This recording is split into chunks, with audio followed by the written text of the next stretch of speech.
एक गाड़ी रिपेयर करने वाला एक आम मैकेनिक जो दुनिया के सबसे अमीर इन्वेस्टर से 1 बिलियन यूएसडी यानी लगभग 8,500 करोड़ रुपीस का धोखा दे चुका था। ऐसे एक अद्भुत घटना अमेरिका जैसे एक ताकतवर देश में हुई थी, जहां ऐसा बड़ा स्कैम चलाना सच में एक हिम्मत की बात थी। इस मैकेनिक की कारनामे इतने अद्भुत थे कि उसने बिना किसी बैंक से लोन या लूट सिर्फ सोलर पैनल्स बेचकर इतना बड़ा पैसा कमा लिया था। उसके ये प्लानिंग इतनी अजीब और चालाक थी कि दुनिया की सबसे बड़ा बिजनेसमैन भी उसके जाल में फंस गए थे। पर सवाल ये है कि उसने ऐसा कौन सा तरीका अपनाया था जो उसे इतनी बड़ी सफलता मिली थी। कौन था वो जो दुनिया की सबसे प्रभावित इन्वेस्टर्स वॉरेन बफेट जैसे लेजेंड को अपने जाल में फंसा लिया था। और सबसे मजेदार बात यह है कि उसका ये चालाक तरीका कैसे पकड़ा गया। ये सब जानने के लिए वीडियो को एंड तक देखिए। 2002 में जेफ करपॉफ मार्टिनेस बैकस्ट्रीट पर एक छोटी सी गैरेज में एक गाड़ी रिपेयर का बिजनेस शुरू किया था, जहां वो अपनी वाइफ पॉलेट एमेटो और एक मैकेनिक के साथ काम करता था और अपने बच्चों के लिए पैसा कमाता था। लेकिन ज्यादा समय तक उसका बिजनेस नहीं चला और 2007 तक वो बंद हो गया। 36 साल की उम्र में वो पूरी तरह से बेरोजगार हो गया और अपने परिवार के लिए खाना जुटाना मुश्किल हो गया। जेफ का सपना था कि वो अमीर बने, लेकिन उसके सपने के रास्ते में हर वक्त कोई ना कोई दिक्कत आ जाती थी। जब भी वो सोचता था कि अब शायद वो सफल होगा, कुछ ना कुछ प्रॉब्लम आ जाती थी और उसके सपने को नुकसान पहुंचता था। लेकिन जेब में एक अधूरी इच्छा शक्ति थी। वो कभी भी हार नहीं मानता था। अपने सपने की तरफ एक कदम और आगे बढ़ने के लिए वो हर दिन कुछ ना कुछ नया करने की कोशिश करता था। उसका कर्ज इतना बढ़ गया था कि एक तरफ घर का किराया और दूसरी तरफ दैनिक खर्च, सब कुछ उसके लिए बहुत मुश्किल हो गया था। एक वक्त आया जब उसके जीवन की सारी उम्मीदें टूट गई थी। अपने परिवार को बचाने और बच्चों को खाना खिलाने के लिए उसने ड्रग बेचना शुरू किया। लेकिन ड्रग बेचने से भी उसकी हालत ज्यादा बेहतर नहीं हुई। तब जेफ ने नए रास्ते ढूंढना शुरू किया। उसने नौकरी ढूंढना शुरू किया और तभी रोवारलैंड के एक पुराने कस्टमर ने उसे सोलर पैनल्स बेचने का ऑफर दिया और फिर वो सोलर पैनल बेचने की जॉब करने लगा। सोलर पैनल बेचने के काम में उसे दिन रात अलग अलग लोगों से मिलना पड़ता था, जिससे उसे उनकी रिएक्शन समझने का मौका मिलता था। कुछ दिन बाद उसके दिमाग में एक नया आइडिया आया जो उसके जिंदगी का मोड़ घूरने वाला था। जेफ करपॉफ एक ऐसा आइडिया सोच रहा था जो सिर्फ उसके बिजनेस को नहीं बल्कि पूरे सोलर पैनल इंडस्ट्री को एक नए दिशा दे सकता था। बहुत सारे लोग सोलर पैनल खरीदना चाहते थे, लेकिन एक बड़ा इशू था सोलर पैनल के चोरी हो जाने के डर। ये सोच उसे परेशान कर रही थी। कैसे इस प्रॉब्लम का सॉल्यूशन निकल जा सकता है। तभी उसके दिमाग में एक जबरदस्त आइडिया आया। क्या हो अगर कोई ऐसा सिस्टम बनाया जाए जिसे सोलर पैनल्स को सिक्योर जगह पर रखा जा सके और दिन के इस्तेमाल के बाद रात को उन्हें वापस सेफ प्लेस पर ले जा सके। वो समझ गया कि अगर सोलर पैनल्स को ट्रक या टेलर के साथ जुड़ा दिया जाए तो रात को इन्हें सेफ जगह पर पार्क किया जा सकता है। और सोचो, अगर ये काम कर गया तो सोलर पैनल उसे करने का एक नया युग शुरू हो जाएगा। ये नया बिजनेस आइडिया बिल्कुल परफेक्ट और क्रांति लाने वाला था। लेकिन एक बड़ा प्रॉब्लम था। इसे रियल बनाने के लिए जेफ के पास नेसेसरी टेक्निकल स्किल्स नहीं थे। लेकिन जेफ ने हार नहीं मानी। उसका एक ही गोल था जो उसे सफलता के ऊपर ले जाएगा। एक दिन उसने अपने ब्रदर इन लॉ को फोन किया जो एक एक्सपर्ट मैकेनिक था। दोनों मिलके काम करने लगे और उन्होंने बनाया एक मोबाइल सोलर जनरेटर, एक स्पेशल फ्रेम जिसमें नीचे टायर्स लगे थे और ऊपर सोलर पैनल लगा था। ये इस तरह से डिजाइन किया गया था कि दिन के आखिर में सोलर पैनल्स को खींचकर सेफ जगह पर रख सकता था। इससे सोलर पैनल सेफ हो जाते थे और चोरी का कोई रिस्क नहीं था। ये एक नई टेक्नोलॉजी थी जो सिर्फ मार्केट की डिमांड को पूरा नहीं करेगी बल्कि सोलर पैनल यूज करने में एक रेवोल्यूशन लाएगी। और ये सिस्टम मार्केट में जो डीजल जनरेटर्स थे उनके कंपैरिजन में ज्यादा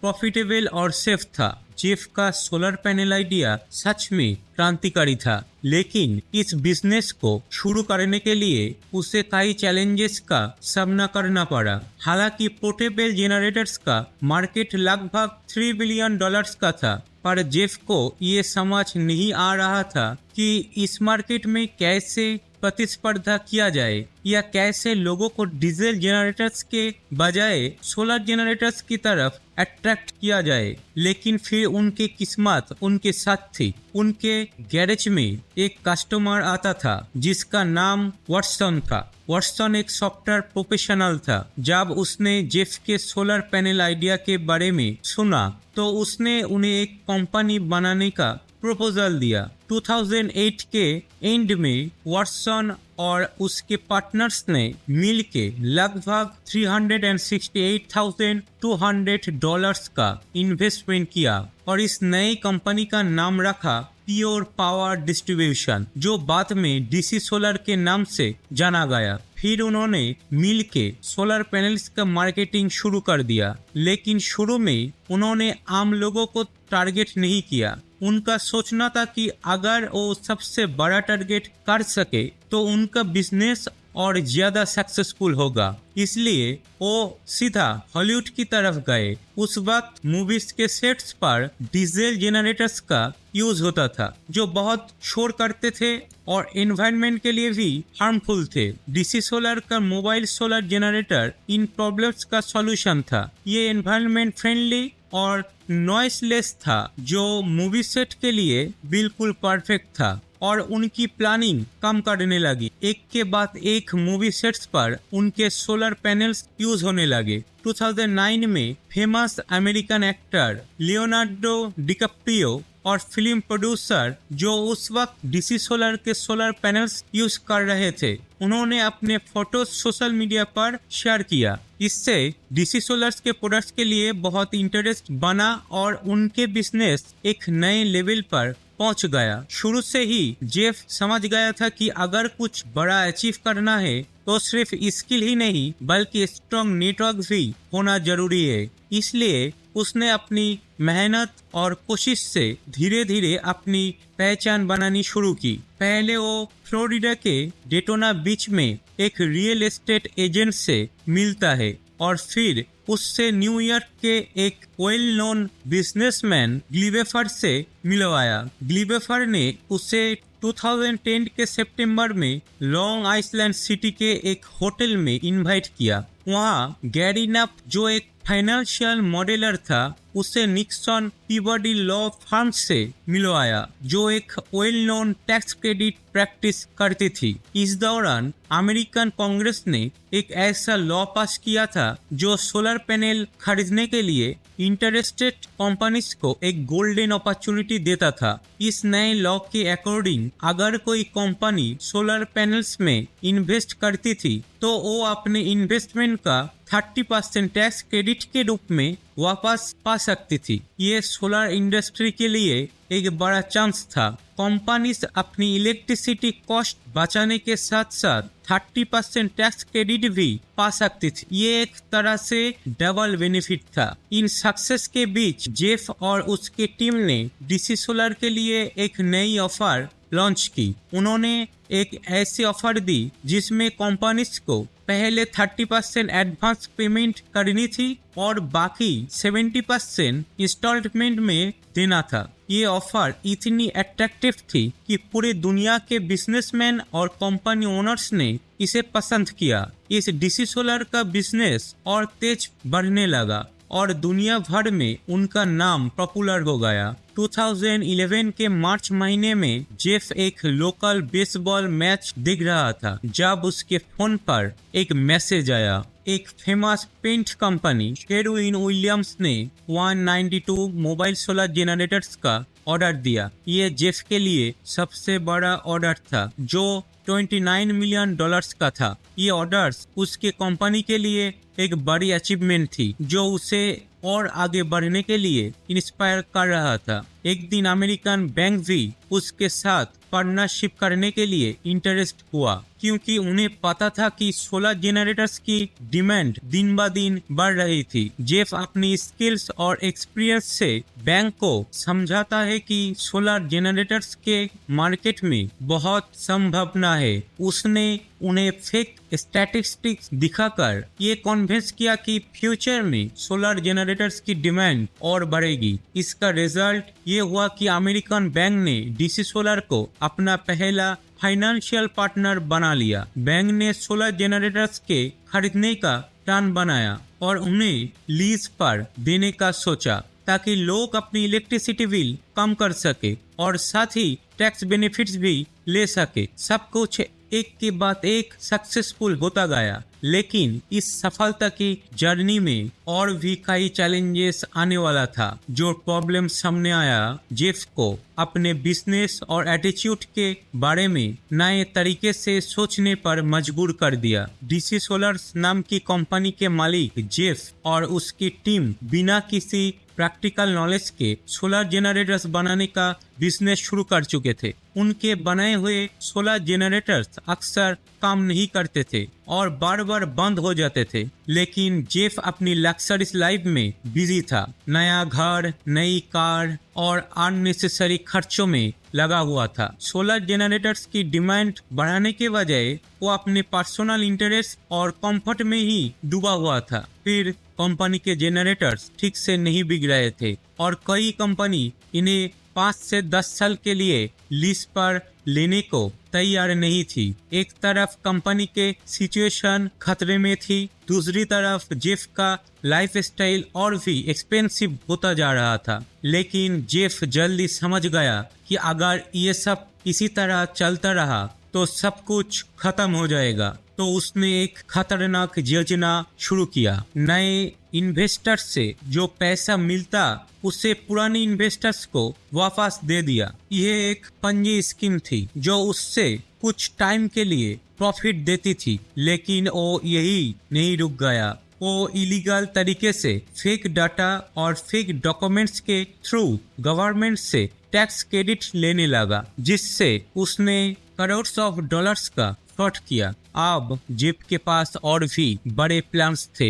उसका गोल था बड़े इन्वेस्टर्स को धोखा देना। वो हर इन्वेस्टर्स को फेक डाटा दिखाकर उन्हें ये बताता कि सोलर जनरेटर्स की डिमांड बहुत ज्यादा है, जबकि रियलिटी बिल्कुल ऑपोजिट थी। जेफ जनरेटर्स को एक जगह से दूसरी जगह शिफ्ट करता था ताकि इन्वेस्टर्स को लगे कि प्रोडक्ट्स की डिमांड हाई है और बिजनेस प्रॉफिटेबल है। वो फेक सेल्स स्टोरीज बनाकर इन्वेस्टर्स को अपने तरफ में फंसाता था। उसकी ये शातिर चाल इतनी सक्सेसफुल थी कि उसने शेल कंपनीज को भी धोखा देकर 76 मिलियन डॉलर चुरा लिया था। 2014 में जब इंटरनल रेवेन्यू सर्विस ने इन्वेस्टिगेशन शुरू की तो डीसी सोलर के लॉयर्स अपनी असाधारण कुशलता से इंटरनल रेवेन्यू सर्विस को कन्फ्यूज कर दिया और कंपनी को बचा लिया। सोलर जनरेटर्स की सेल्स कुछ भी नहीं हो रही थी और कंपनी के पास कोई कैश नहीं आ रहा था, लेकिन फिर भी वो इन्वेस्टर्स से लगातार पैसा इकट्ठा कर रहा था। जेफ अपने टीम के साथ एक बड़ी पंजी स्कीम चला रहा था। वो इन्वेस्टर्स को दिखाता था कि उन्होंने 80 सोलर जनरेटर्स रेंट पे दिया है, जबकि असल में वो सिर्फ 5 थे। इस तरह धीरे धीरे वैली नेशनल बैंक और बाकी बड़े इंस्टीट्यूशन को भी धोखा दे दिया। लेकिन ये सब कुछ यही नहीं रुक गया। जेफ की चालाकी और भी बढ़ गई थी। उसने ऐसे तरीके से धोखा दिया कि गीको, जो दुनिया की सबसे बड़ी इंश्योरेंस कंपनीज में से एक है, वो भी उसके जाल में आ गया। गीको कैसे इतनी आसानी से धोखा खाया, इसके पीछे था जेफ की चालाकी। उसने टी मोबाइल के एक एम्प्लॉइज को रिश्वत देकर एक फेक एग्रीमेंट साइन करवाया, जिसमें कहा गया था कि टी मोबाइल 10 साल के लिए 1016 जनरेटर्स रेंट पे ले रहा है। ये डॉक्यूमेंट बनाकर उसने गीको और दूसरे कंपनीज को अपनी बात को भरोसेमंद बनाया। इसके बाद गीको ने 3 साल के लिए 7,980 सोलर जनरेटर्स खरीद लिए, जिनकी टोटल कॉस्ट थी $1.2 बिलियन। शुरू में गीको को थोड़ा फायदा हुआ क्योंकि उन्होंने 30% टैक्स बचाया, यानी $377 मिलियन टैक्स बचाया। लेकिन असली बात ये थी कि उनका पैसा पुराने इन्वेस्टर्स को वापस देने और लीज पेमेंट्स के लिए यूज हो रहा था। इस दौरान जेफ अपनी लग्जरीज लाइफ कंटिन्यू कर रहा था। वो काफी महंगे घर, कार्स और प्राइवेट जेट्स खरीद रहा था। उसके ये जिंदगी और खर्च भी डीसी सोलर का नाम दुनिया भर में फैलने में मदद कर रहे थे और उसका बिजनेस तेजी से बढ़ रहा था। लेकिन एक दिन सब कुछ टूट गया। डीसी सोलर का एक एम्प्लॉय सब कुछ लीक कर देता है और उसके बाद सिक्योरिटीज एंड एक्सचेंज कमीशन और FBI ने इन्वेस्टिगेशन शुरू कर दिया। इन्वेस्टिगेशन में ये पता चला कि जेफ असली में एक पंजी स्कीम चला रहा था। नए इन्वेस्टर्स का पैसा पुराने इन्वेस्टर्स को दे रहा था। पंजी स्कीम्स कुछ टाइम तक चलती है, लेकिन जब नए इन्वेस्टर्स का पैसा कम हो जाता है तब वो पूरी तरह से गिर जाती है। बिल्कुल वैसे ही जब डीसी सोलर और जेफ का पतन आता है। 18 दिसंबर 2018 को FBI एजेंट्स ने डीसी सोलर के ऑफिस पर रेड किया और वहां से $1.7 मिलियन कैश रिकवर किया। इसके बाद जेफ को अरेस्ट कर लिया गया और उसकी सारी चीटिंग एक्सपोज हो गए। जेफ और उसकी टीम ने जो पोंजी स्कीम चलाई थी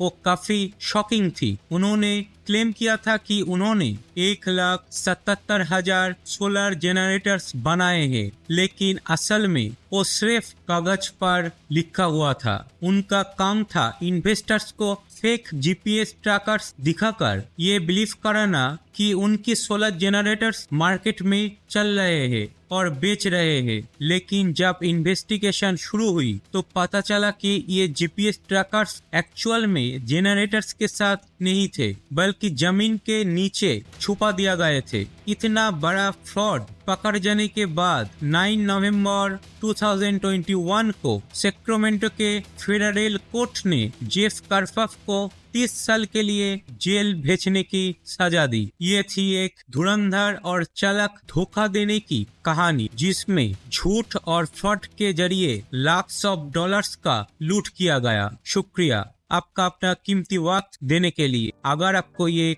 कहानी पसंद आई हो तो इस वीडियो को लाइक और शेयर करिए ताकि और लोग भी इससे वाकिफ हो सके। हम अपने अगली वीडियो में और ऐसे ही रोमांचक कहानियों के साथ वापस आएंगे जो आपको और भी हैरान करेंगे। तब तक के लिए हमारे साथ बने रहिए।